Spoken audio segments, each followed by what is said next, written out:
All right, welcome back to another series. This is going to be a good one because we're going to get some readings in, and it's going to be some things that you may not like, especially if you're described in these verses and the importance of women. And we're going to get to those key points too. Debarim, which is Deuteronomy. We're going to start in chapter 21. We're going to start right at verse 10. When you go out to fight against your enemies, and we have the name of God right there, your Elohim shall give them into your hand, and you shall take them captive, and shall see among the captives a woman fair of form, and shall delight in her, and take her for your wife. Then you shall bring her home to your house, and she shall shave her head, and trim her nails, and put aside the mantle of her captivity, and shall dwell in your house, and mourn her father and her mother a month of days. And after that you shall go into her and be her husband, and she shall be your wife. And it shall be, if you are not pleased with her, then you shall let her go at her desire. But you do not sell her at all for silver. Do not treat her harshly, since you have humbled her. When a man has two wives, one loved and the other unloved, and they have borne him children, both the loved and the unloved, and the firstborn son is of her who is unloved, then it shall be, on the day he makes his sons to inherit his possessions, he is not allowed to treat the son of the beloved wife as firstborn in the face of the son of the unloved, who is truly the firstborn. But he is to acknowledge the son of the unloved wife as the firstborn by giving him a double portion of all that he has, for he is the beginning of his strength. The right of the firstborn is his. All right, that's going to be a big key. Some points we're just going to point out from this section is women. All right, first off, if you're dating a guy and he has two of you, you both are married to him, so you know that you're cool with that. Your situation like that happened today, you better get the child first. You better be the one that has the firstborn son. All right, that's going to be key. All right, there's a lot of things that people who do not follow this religion, that's what they go after because of the inheritance. All right, that's truly who the man is going to be, because that's the beginning of his strength. All right, the firstborn. And then also, we see that when they used to take women captive from another land. All right, when they go out and fight against their enemies, they take those women in. Obviously those women were against them. They probably didn't have of the same religion, but you see how they treated them. All right, they took them in. All right, if they found them, if they look good, you see a captive, a woman of fair form, shall delight in her and take her for your wife. So see, they're looking at the visual appearance. All right, so you want to look good. All right, if you want to attract someone, look good. All right, and then you see here we had certain things that they had to do. They had to shave their head, trim their nails.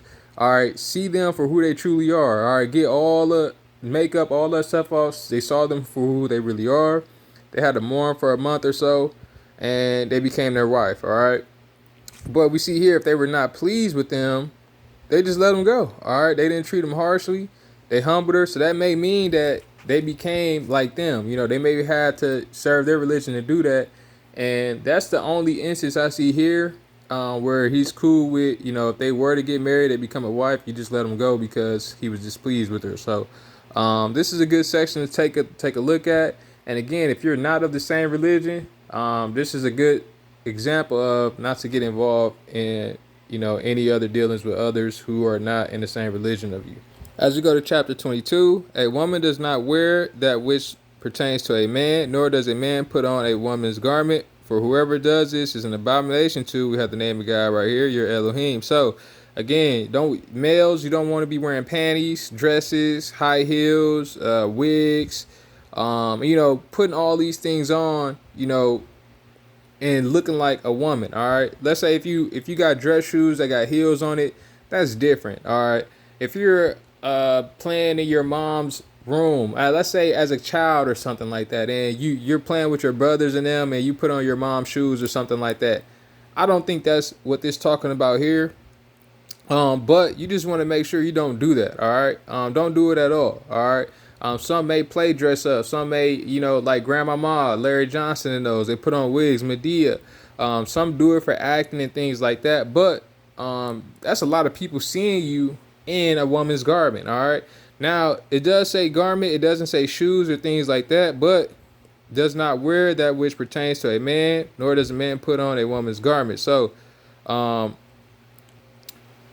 we see here it just basically brings up garment. Now shoes, that's a toss up. All right, we got women's shoes and men's shoes. There's a clear distinction between the two, but we see here when it says a woman does not wear that which pertains to a man, it doesn't just say just garment. All right, it may mean shoes, it may mean a lot of things. So these are good questions that you can go to talk to your pastors, your teachers, and have a good understanding with each other, and just learn that what's right, because what's a sin to you may not be a sin to me, and a sin to someone else. All right, so for me, I'm just not gonna wear anything that pertains to a woman. Anything that their clothing or things like that, especially if you're aware of it. Now, there may be situations where you need something to put on just to cover yourself. That's a different situation. So God knows your heart in all these situations. All right, then as we go to verse 13, it says, when any man takes a wife and shall go into her and shall hate her and shall make abusive charges against her and bring an evil name on her and say, I took this woman, and when I came to her, I did not find her a maiden. Then the father and mother of the young woman shall take and bring out the proof of the girl's maidenhood to the elders of the city at the gate. And the girl's father shall say to the elders, I gave my daughter to this man as wife, and he hates her. And see, he has made abusive charges against her, saying, I did not find your daughter a maiden, and yet these are the proofs of my daughter's maidenhood, and they shall spread the garment before the elders of the city. All right, now if you go on to read, you may want to read this entire section here of chapter 22, because as it's talking about it from the verse that we stopped at, it's important to be a virgin when getting married. You want to make sure you're clear and precise with someone. Let them know that you're not a virgin if someone's considered getting married to you and things like that, because it's very critical within scripture. So we see here, if she did do that, she was going to get stoned to death. All right. And then as we go down, verse 22, when a man is found lying with a woman married to a husband, then both of them shall die, both the man that lay with the woman and the woman. Thus you shall purge the evil from Israel. So when y'all get caught, all right, when a girl who is a maiden is engaged to a husband, and a man finds her in the city and lies with her, then you shall bring them both out to the gate of that city, and shall stone them to death with stones. The girl because she did not cry out in the city, and the man because he has humbled his neighbor's wife. Thus you shall purge the evil from your midst. So we see here, if you're engaged, all right, in the city. Now, why is that a key point? Because there's a lot of people around, all right? If something happened, you're going to get raped or something like that. You could be in an apartment building, anywhere where there's a lot of people, all right, multiple bodies, multiple ears. If you start yelling, making a loud noise, right, you really don't want it. Now, if you really don't want something to happen, you really don't, all right, you're going to do everything in your power to resist that. And most oftentimes, they're going to flee from that because you're not going to stop, all right? So that's key there, all right? That's how you know if someone's really getting raped or not. That's how you know if your girl really for you or not, because a lot of girls, they go with it. Oh, something just happened. You just over the house, and come on now. Now, here's the difference here. As we go back, but if a man finds a girl who is engaged in the field, and the man takes hold of her and lies with her, then only the man who lay with her shall die. All right, but you shall do no matter to the girl. The girl has no sin worthy of death, for the matter is like a man who rises against his neighbor and murders him, a being. For he found her in the field, and she cried out, the engaged girl, but without anyone to save her. So if it's a situation where you need a man to save you in that situation, no one's around, it's an empty place, it's just you and him, that's more believable. And that's what it sounds like here. All right, a murderer. It brings up something like, it's like who rises up against his neighbor and murders him. All right, the people that rape people, all right, they probably are a killer. All right, they probably are murderers. They probably have that mindset. All right, it's telling you right here in scripture.